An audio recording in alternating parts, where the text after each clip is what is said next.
Hello everyone, good morning. So this is the first morning in Cebu আর এখন বাজে হচ্ছে 6টা 18। আমি যাব আজকে বহল ডে ট্রিপের জন্য।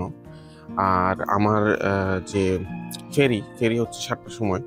সো এখন আমি একটা বাইক দেখব, বাইক দেখে যাব ফেরি স্টেশন পর্যন্ত। So let's go for today exploration. আজকে ওয়েদার আপডেটে ছিল মানে ক্লাউডি থাকবে, রেইনি থাকবে। একটু ক্লাউডি দেখা যাচ্ছে, বাট এখনো কোনো ট্রেন নাই। এখন আমি যাবো বহলের টুবিগঞ্জ ফেরি পর্যন্ত। আমার ফেরিতে লাগবে অ্যাপ্রক্সিমেটলি 2 আওয়ার্সের মতন। তো আমার বাইক চলে আসছে, বেরোলাম। আমার 30 মিনিটস সময় আছে। So really hectic.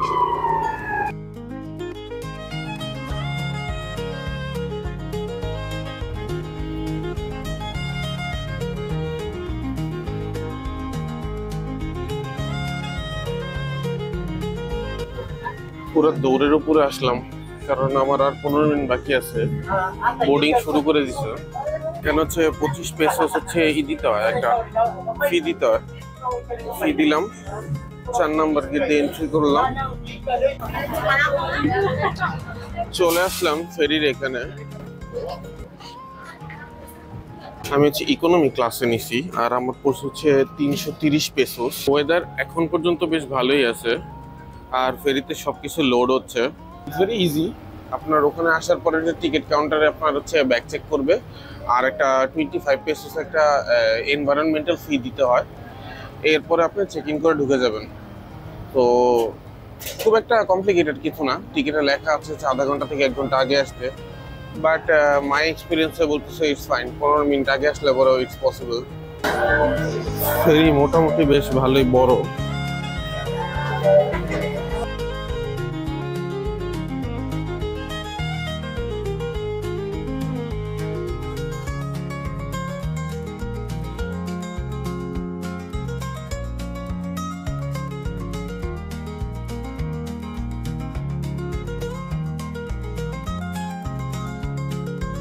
তো উপর থেকে নিচে নামার পরে এখানে একটা ফুড কোর্টের মতন আছে, একটা ব্যাগের স্টোরেজ বা ফুড কোর্ট।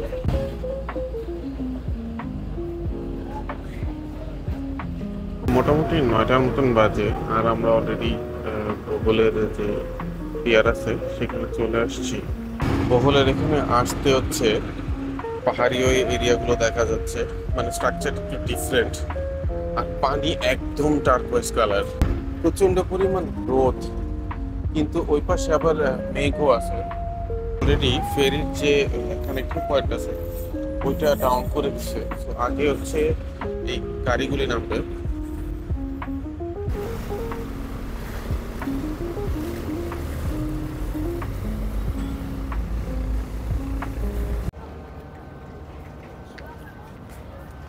নামলাম, খুবই স্মুথ একটা রাইড ছিল, মানে তেমন কোনো ঝামেলাই নেই, খুবই ইজিলি হয়ে গেছে। আমি সকাল সকাল খুব টেনশনে ছিলাম যে আমি আসলে অন টাইমে সব কিছু করতে পারবো না, মিস হয়ে যাবে কিনা, but it was very smooth. বাইরে যাব, এখানে একটা বাস স্টেশন আছে। সো বাস স্টেশনে ওখানে যাওয়ার পরে চেক করব যে কারমেন পর্যন্ত কিভাবে যাওয়া যায়, বাস বা অটোতে সামথিং। এখান থেকে বাইক শেয়ারিংয়েও যাওয়া যায়, কিন্তু বাইক শেয়ারিংয়ে যাইতে গেলে আসলে অনেক পড়ে যাবে। As I M A solo traveller and budget traveller, so I have to make sure that I'll get cheaper option. Thank you for your cooperation. Paibaloy sa tanang mga pasahero. Ang probinsya sa drug and other unethical এর জন্য এটা খুব ভালো একটা system, যে সবাই যে যে ক্যারি অন ব্যাগ আছে এগুলো এখানে রাখতে হবে একটা স্পেসিফিক এরিয়াতে। তারপর এই কুকুর দিয়ে স্মেল করানো হয় টু চেক। যদি কুকুর কোনো কিছু ফাইন্ড আউট না করে তাহলে আপনি চলে যেতে পারবেন। আমার ছোট একটা ব্যাগ ছিল, সো আমার চেক করতে হয়নি, বাট কারো যদি হ্যান্ড লাগেজ থাকে বড়, তখন এই জিনিসটা চেক করতে হবে। মোটামুটি ভালোই ব্যবসা একটা গরম আছে, মানে অনেক বেশি হিউমিড। চারপাশে এখানে নামতেই দেখলাম যে এই পাশে যে গাছগুলো সবই লাইক ম্যানগ্রোভ গাছের মতন, শিকড়গুলি উপরের দিকে পানির উপরে, আর পানি একদম পুরা টার্কোয়েজ কালার, সুন্দর।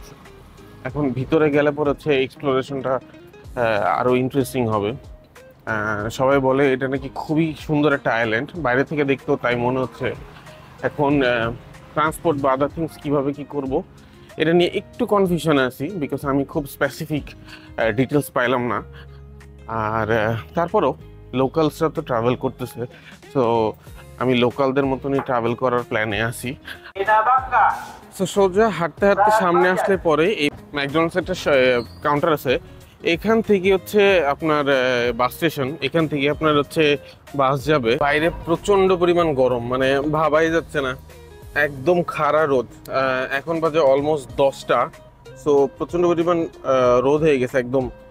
আর এখান দিয়ে নামার পরে হচ্ছে আমি চেক করলাম বাস আছে কার্বেন পর্যন্ত, আমার কার্বেন পর্যন্ত যেয়ে তারপর ওখান থেকে ট্রাই সার্কেল দিয়ে চলে যেতে হবে।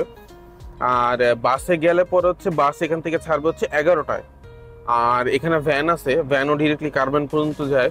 তো কার্বেন পর্যন্ত আমার ভ্যানে পড়বে হচ্ছে 120 পেসোস, তার মানে অলমোস্ট 280 টাকার মতন। আর যদি আমি বাসে যাই নন এসি বাস, তাহলে আমার পড়বে 100, তার মানে হচ্ছে আমার 240 টাকার মতন।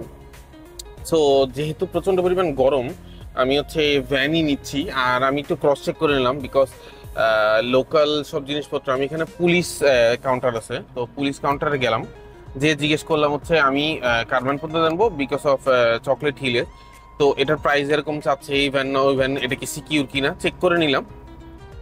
So it's fine, it's okay. মোটামুটি 1.5 ঘন্টার মতন সময় লাগবে।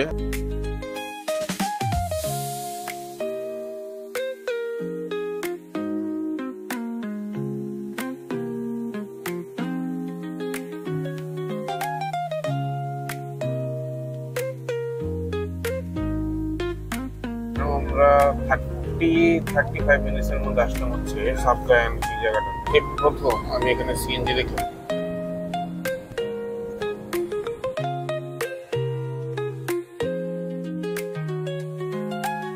ঢোকার সময় এখানে একটা এন্ট্রান্স ফি দিতে হয়, পার পার্সন হচ্ছে 100 টাকা। এটা হচ্ছে মিউনিসিপ্যালিটির থেকে, তো দিলাম 100 টাকা, 100 পেসোস।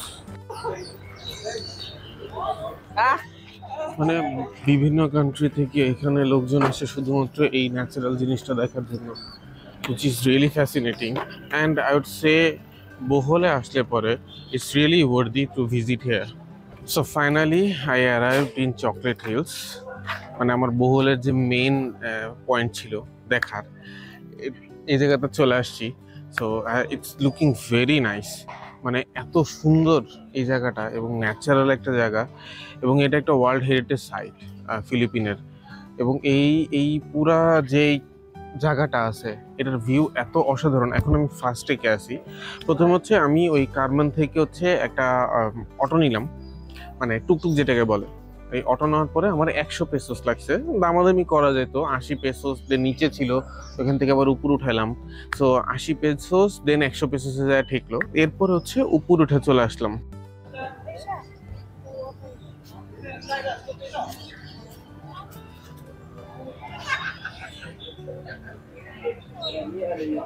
উপরে যে দেখি যে আসলে ভিউটা কিরকম দেখা যায়। আর এখন হালকা হালকা বৃষ্টি হচ্ছে, মানে বৃষ্টি বলতে হচ্ছে টুকটা টুকটা মেঘ, তো এরকম অনেকটাই উপর উঠা লাগবে, বেশ ভালোই উঁচু আছে। আর এই পুরোটা ভিউ পাওয়ার জন্য উপরে উঠতেই হবে, কারণ এই হিল গুলো অনেক উঁচায়। এখানে মোটামুটি 100 স্টেপের মতন আছে, মোটামুটি অনেকটাই উঠা লাগবে আপনার।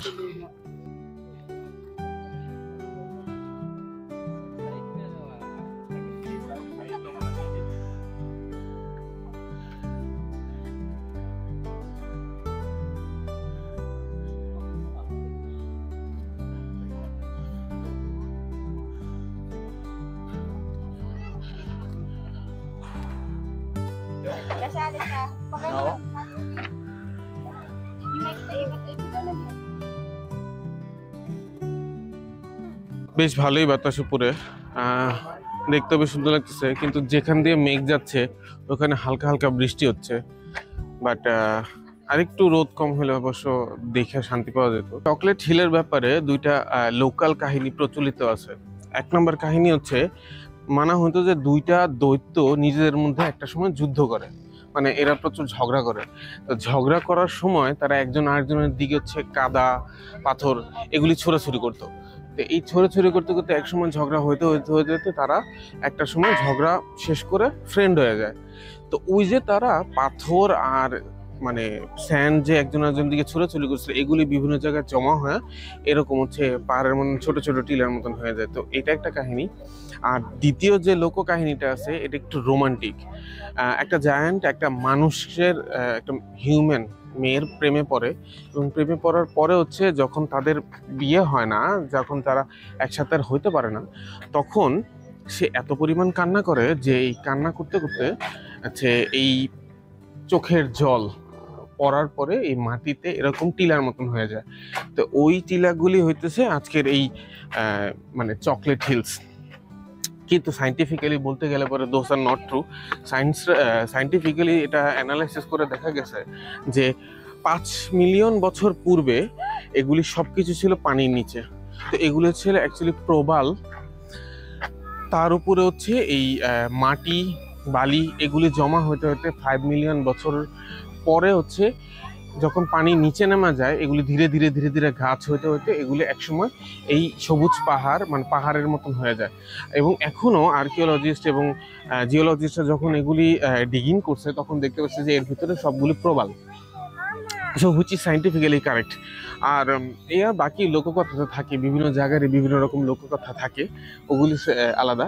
আর স্পেশাল দ্য থিং, এটার নাম চকলেট হিলস। যদিও এখন দেখা যাচ্ছে ইটস অল গ্রিন, কিন্তু এটা চকলেট হিলস হওয়ার একটা স্পেশাল কারণ আছে। যখন ড্রাই সিজন আসে, যখন রেন থাকে না, তখন হচ্ছে এই জায়গাগুলোতে এই টিলার উপরেগুলি হচ্ছে ড্রাই হয়ে ব্রাউন কালার হয়ে যায়। সো ওই কারণে হচ্ছে এটা দেখতে মনে হয় যে চকলেটের যে কুকিজগুলো আছে না, মানে ড্রাই চকলেটের যে চকলেট চিপসগুলো যেগুলি ওরকম ছোটো ছোটো ছোটো চিপস মনে হয় কেকের উপরে চিপসগুলো দেওয়া, এই কারণে এই ব্রাউন কালারের জন্য এবং চকলেটের মতন দেখতে মনে হওয়ার কারণে এটার নাম হয় চকলেট হিলস।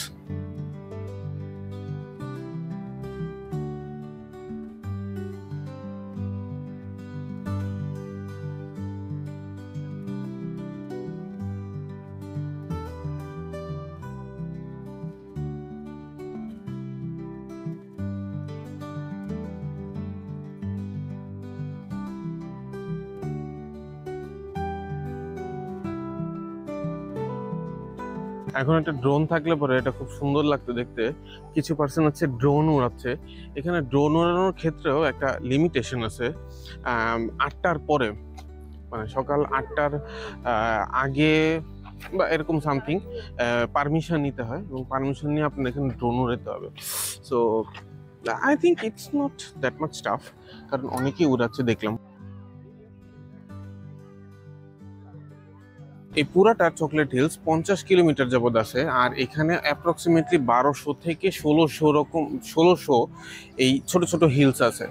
এইটা কম বেশিও হতে পারে, বাট একটা ধরা হয়েছে যে 1200 থেকে 1600 এখন পর্যন্ত এখানে হিলস আছে। ইন্টারেস্টিং জিনিস হচ্ছে এরা হিলসটা কোনোভাবে নষ্ট করেনি, হিলস যেরকম ছিল ঠিক সেরকমই আছে। পুরাটা সিটি আছে হিলসের যে গ্রাউন্ড আছে এই দিক দিয়ে করা। আর this is the middle of বোহল।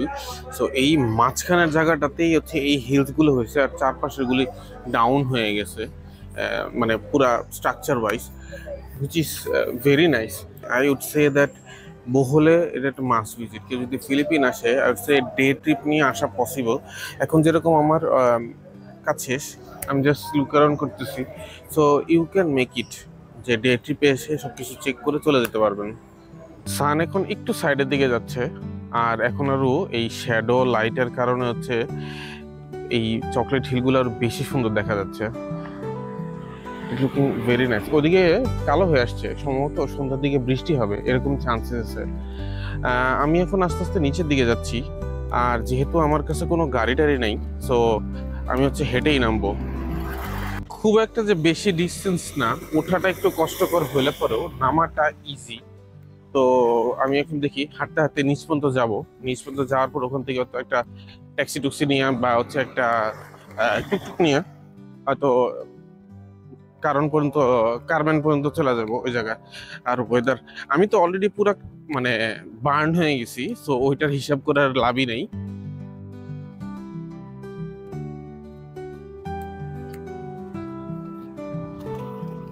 Auto দিয়ে কারমেনে চলে আসলাম, এখন লাগছে 30 পেসো।